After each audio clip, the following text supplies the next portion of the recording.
Nabalot ng tensyon ng Pampanga Provincial Jail kaninang tanghali. Pumalag kasi ang mga inmate sa isasagawa ng inspeksyon matapos may mahuli noong Biyernes na nagpuslit ng shabu. Live mula sa San Fernando, Pampanga, may report si Mav Gonzalez. Mav.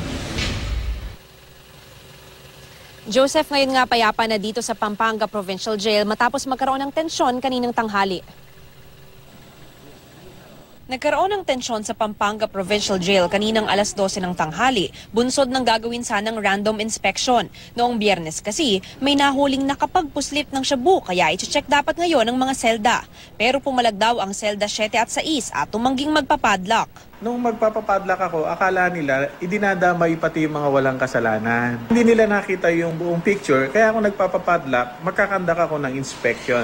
Baka may remaining mga illegal items pa o contrabands o illegal drugs dun sa loob. Doon na raw nagbarikada ng upuan ng mga inmate. Hinarangan nila ang gate ng kulungan at tinakpan pa ang CCTV camera sa loob. Dahil dito, may rumesponding police augmentation, SWAT team at medic sakaling mauwi sa riot.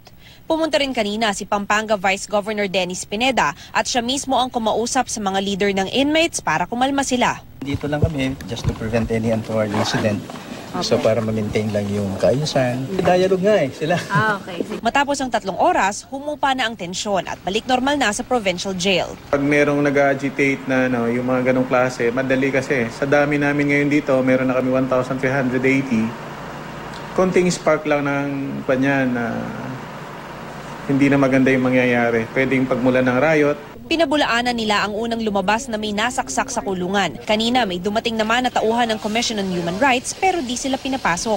Ayon sa warden, di raw ipinaalam sa kanyang may taga-CHR na dumating kaya hindi sila napapasok. Ano po naging balita sa loob?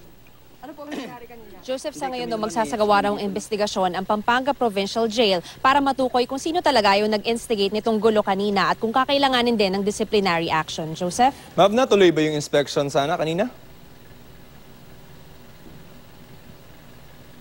Sa kasamaang palad, Joseph, dahil nga dun sa kaguluhan kanina, dahil sa tensyon ay hindi natuloy yung random inspection. Pero sabi naman ng warden natin dito sa Pampanga Provincial Jail ay itutuloy pa rin nila yan at magkakaroon sila ng mga further random inspection sa mga susunod na araw. Joseph? Okay, paano raw naman nakalusot yung shabu sa kulungan noong Biyernes? Hindi ba dumadaan sa inspeksyon yung mga dumadalaw? Tama, Joseph. Yung pinapaliwanag kasi sa atin ng warden kanina na talagang yung mga preso na nandito sa Pampanga Provincial Jail, lumalabas din daw yung Filipino ingenuity kasi yung iba sa kanila inilalagay sa pagkain at meron pa nga inilalagay dun sa masiselang bahagi ng katawan. Minsan pinapadaan din dun sa kanilang mga bisita dito sa loob ng kulungan at yun daw yung dahilan kaya nga nagkakaroon sila nitong mga random inspections para kung sakaling merong makalusot dito sa unang kanilang security check dito sa harapan ng Provincial Jail ay magkakaroon ng random checks pa doon sa loob. Pero yun nga, hindi natuloy kanina kaya inaasahan natin na sa mga susunod na araw ay magkakaroon pa ulit ng mga check. Joseph?